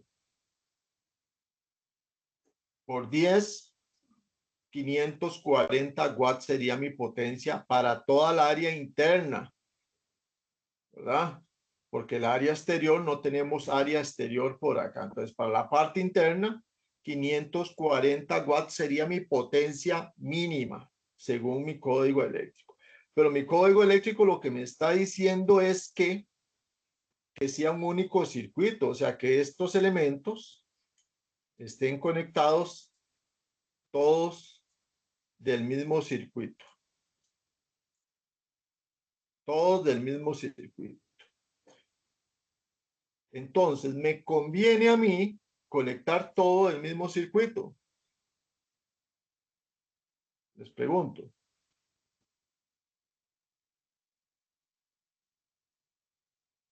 ¿Me conviene tener un único circuito? Para mí no, profe. ¿Por qué no? Por aquello que falle cierto circuito o recargar un circuito. Porque sería toda la iluminación en un solo, toda la iluminación de la casa en un solo breaker. Exactamente. Si hay un cortocircuito, si hay una falla, toda la vivienda quedaría a oscuras, ¿verdad? Entonces no es conveniente tener un único circuito. El negro lo que me dice que mínimo debería tener un circuito, pero cuando yo voy a hacer el dimensionamiento, pues entonces yo digo, no, es que no me sirve todo un circuito. Yo lo que voy a hacer es venirme aquí y desconectar acá y dejar un circuito para esta parte de acá y otro circuito para acá. Si se dispara un breaker, me aseguro que la mitad de la vivienda también me quede entonces iluminada, ¿verdad? Entonces, ahí es cuando ya entra la parte de diseño. Yo podría decir, bueno, yo voy a quitar esto y voy a dejar únicamente 2 circuitos. Otra persona puede decir, bueno, no, yo voy a dejar un solo circuito aquí. Voy a quitar esta parte y voy a dejar 3 circuitos, un circuito para acá, otro circuito para acá y otro circuito para acá. Otra persona puede decir, bueno, yo voy a quitar aquí, voy a dejar 4 circuitos. Entonces ahí es donde entran los criterios de diseño y dimensionamiento para instalaciones eléctricas que vamos a tomar más adelante. Lo que es importante es que el NEC sí me da parámetros. Me dice, bueno, mínimo debería existir un circuito de iluminación y tiene que tener estas condiciones mínimas. O sea, tiene que ser de 10 watts de potencia mínimo por metro cuadrado. O sea, si yo quiero meterle más potencia, si yo en lugar de una luz por cuarto le quiero poner 2 o 3 luces por cuarto, etcétera, entonces ya fuera no solo una luz, sino que 2 luces afuera, etcétera, entonces ya yo lo diseño de acuerdo a mi gusto. Pero mínimo tengo que cumplir con lo que me está diciendo el NEC en cuanto a iluminación. Y en cuanto a circuitos de tomacorriente generales, me dice exactamente lo mismo. Él me dice que para circuitos de tomacorrientes generales debo tener mínimo un circuito. Pero volvemos a lo mismo. En tomacorrientes me sirve tener únicamente un circuito. Tampoco, ¿verdad? No me sirve. Entonces, igual, porque si se dispara todo el breaker, se va a quedar toda la parte, todos los tomacorrientes de la vivienda sin energía. Entonces, no me sirve tampoco tener un solo circuito de tomacorriente. Entonces, yo pondría en una casa de interés social como esta que acabamos de ver, yo pondría mínimo 2 circuitos de iluminación y 2 circuitos para tomacorrientes generales. Entonces, también me dice que tenemos que tener 2 circuitos para el área de la cocina de 1500 voltiamperios cada uno. Entonces, estos circuitos para el área de cocina son los que conocemos nosotros como circuitos para electrodomésticos pequeños. Entonces, generalmente tenemos que mínimo, y ese es el valor mínimo, tenemos que tener 2 circuitos en el área de cocina. Y ya nos da un valor, nos dice que son de 1500 watts de potencia o 1500 voltiamperios. Ya tenemos un valor específico. Luego nos dice que tenemos que tener un circuito de tomas para el área de lavandería de 1500 voltiamperios. El área de lavandería es donde vamos a tener nuestra lavadora, obviamente, y generalmente ahí tenemos también el área de planchado. Entonces, también nos dice que ahí tenemos que tener un circuito independiente y también nos da la potencia de 1500 watts de potencia mínimo. Luego nos dice que si tiene un calentador de agua, un circuito de 6000 voltiamperios o la capacidad nominal de la placa característica, la que sea mayor. Entonces, mínimo tendríamos que tener un circuito para el calentador de aguas. El mínimo son 6000 watts, pero hay calentadores de agua de 4500, hay de 6000, hay de 7500, hay de 9000, hay de 12000 watts de potencia. Entonces, él nos dice también que si no la capacidad nominal de la placa de características, pero mínimo yo tengo que asegurarle a la vivienda tener un circuito para el calentador de aguas. Entonces, esto nos dice también que si tenemos una cocina eléctrica, la cocina eléctrica debe ser de mínimo 8000 watts de potencia. No puede ser una carga inferior a los 8000 voltiamperios, 8000 watts de potencia, pero a 240 voltios. Y aquí tenemos la casita de interés social, que es la que estamos acostumbrados nosotros a ver, que es una casita pequeña, sencilla, que tiene que tener estas condiciones mínimas. A medida que la casa obviamente vaya creciendo, que ya hemos dejado las previsiones futuras, entonces van a ir cambiando los circuitos, porque si en esta vivienda, por ejemplo, hacemos una segunda planta y ponemos 2 habitaciones en la segunda planta y algún estudio o cualquier otra cosa, pues obviamente ya vamos a tener más circuitos en nuestro sistema. Por eso tengo que dejar la prevista tanto en calibre de conductores como también la prevista en el tablero, para que el tablero me soporte todas esas cargas. Porque si nosotros nos empezamos a analizar esto que tenemos acá, lo que nos está diciendo es lo siguiente. Lo que me está diciendo es que yo tengo que tener, y si nosotros hiciéramos bien una instalación eléctrica, vamos a ponerlo por acá. digamos que en una instalación eléctrica yo voy a poner 2 circuitos de iluminación. Voy a ponerlo por acá. 2 circuitos de iluminación. Voy a poner 2 circuitos para tomas generales.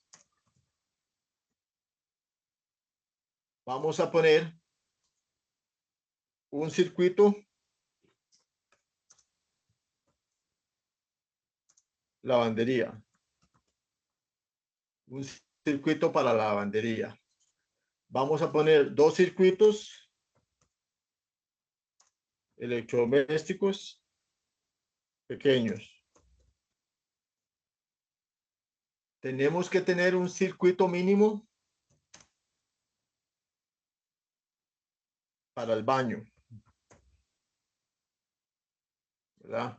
Tenemos que tener un circuito para el calentador de agua. Tenemos que tener un circuito para la cocina eléctrica.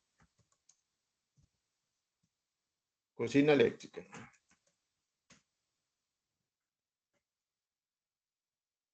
Ok, entonces esto sería lo mínimo que yo pondría en una instalación eléctrica para una casita como esta que esté acá. Entonces, si nosotros vemos esto y empezamos a medir esto, vemos que yo tengo 2 circuitos de iluminación, o sea, serían los espacios en la caja de breaker. Como son 2 circuitos de la iluminación, son 2, 4, 5, 7, 9, y los circuitos de calentador de agua y cocina eléctrica son dobles porque es 240, 2 espacios. Entonces serían 13 espacios en mi tablero.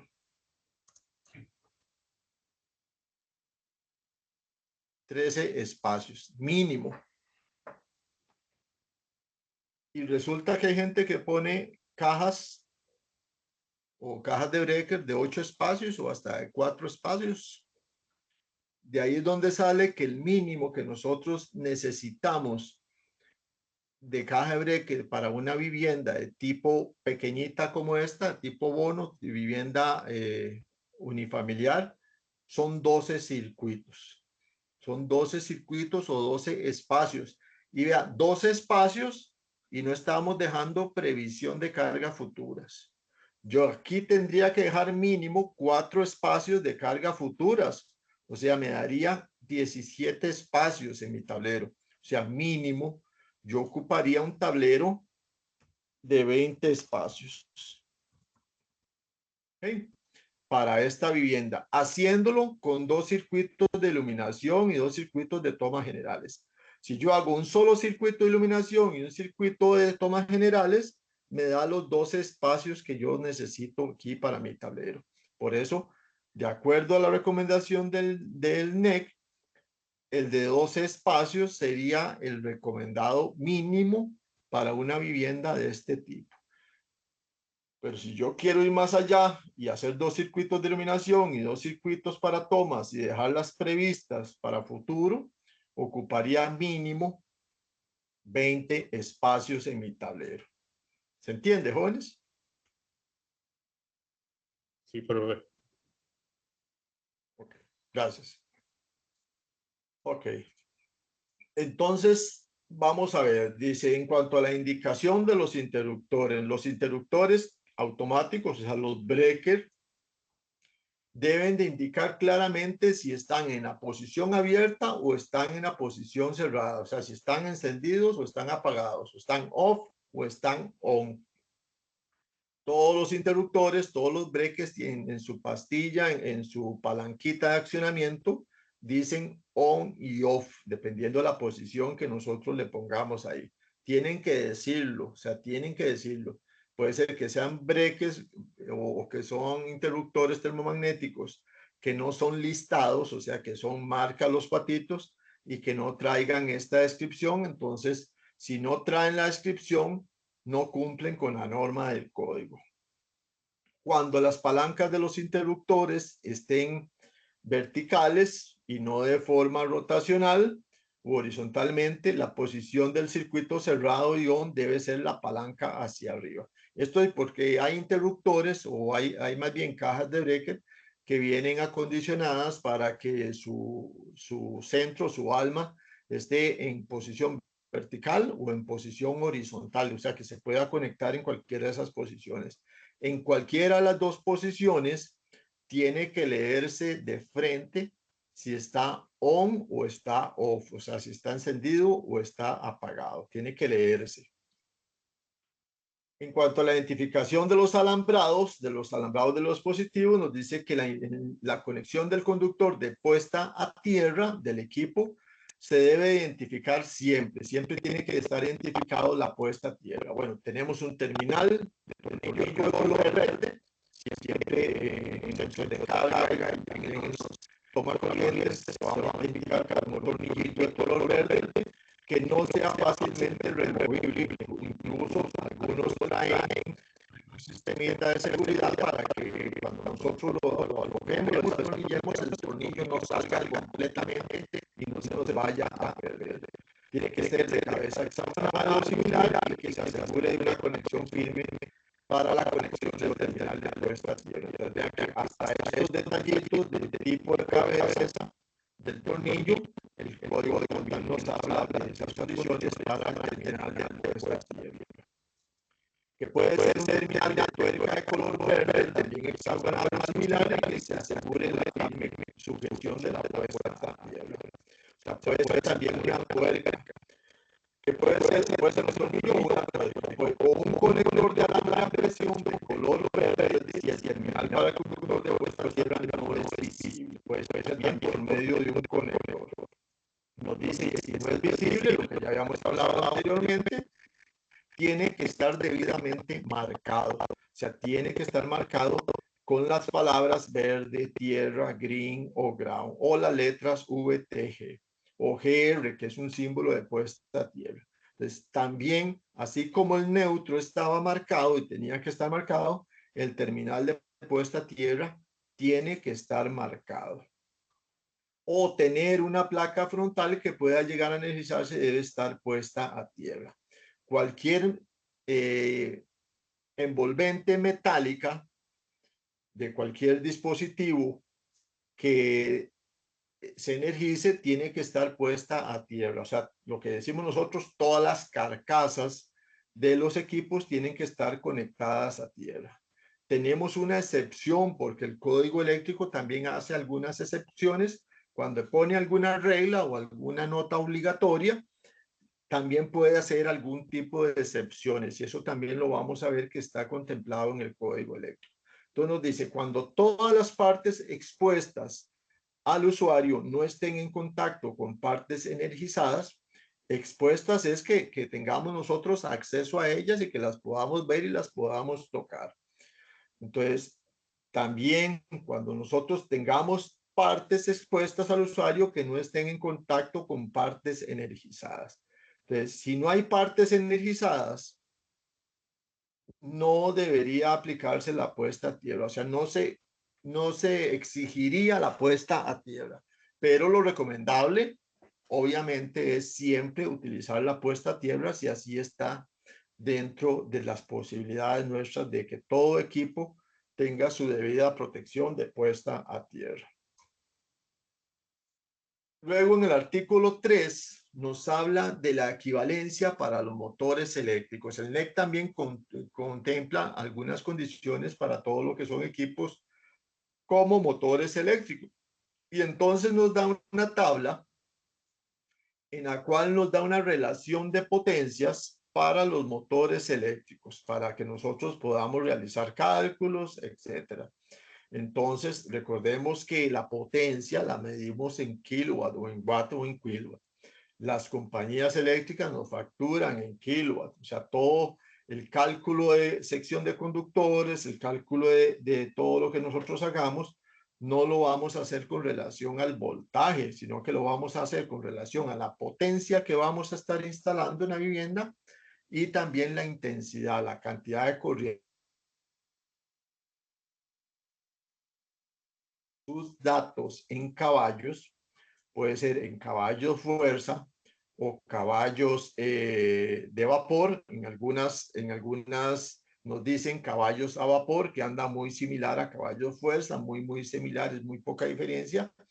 Como nos dan todos los datos en caballos de fuerza, nosotros tenemos que convertirlo a kilowatt o a caballos o a watt, dependiendo de lo que vayamos a utilizar.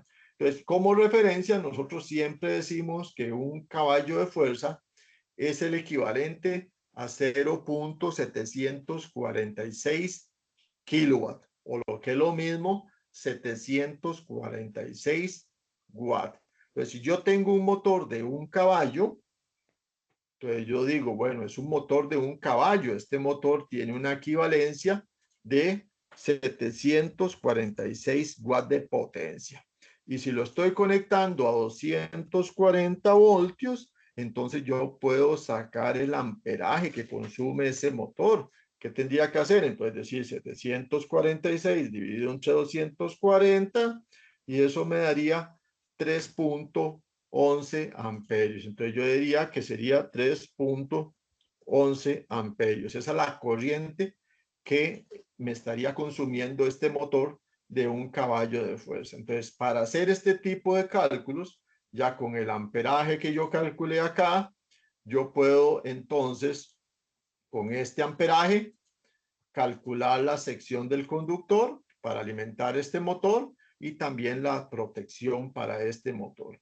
Pero tendría que hacer la conversión de caballos de fuerza a conversión en watt de potencia para obtener ese resultado. Entonces, el mismo NEC nos da una tabla como esta que nos hace referencia a estas conversiones de caballos de fuerza a kilowatt.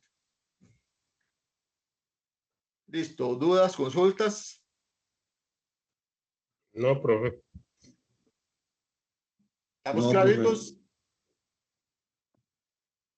Sí, profe, todo bien. Correcto, profe. Ok, muy bien. Entonces, la próxima semana vamos a ver un poquito más del código eléctrico, pero ya verlo específicamente en el libro como tal, o sea, repasar el libro y ver estas cositas que vimos acá en notas aclaratorias, notas informativas y otras cosas adicionales. Pero entonces, la próxima semana tendríamos nuestro quiz número 1. El quiz número 1 va a contemplar el tema seguridad eléctrica y el código eléctrico. El quiz para la próxima semana. El material, bueno, ya saben que está en la plataforma, el material didáctico, para que puedan repasar ahí esos temitas para la próxima semana. Si no tenemos consultas ni dudas, entonces lo dejamos hasta aquí. Nos escuchamos la próxima semana. Que pasen muy bien, jóvenes. Buenas Buenas noches. noches. Hasta luego. Buenas noches. Gracias, profe. Buenas noches. Hasta luego. Buenas noches.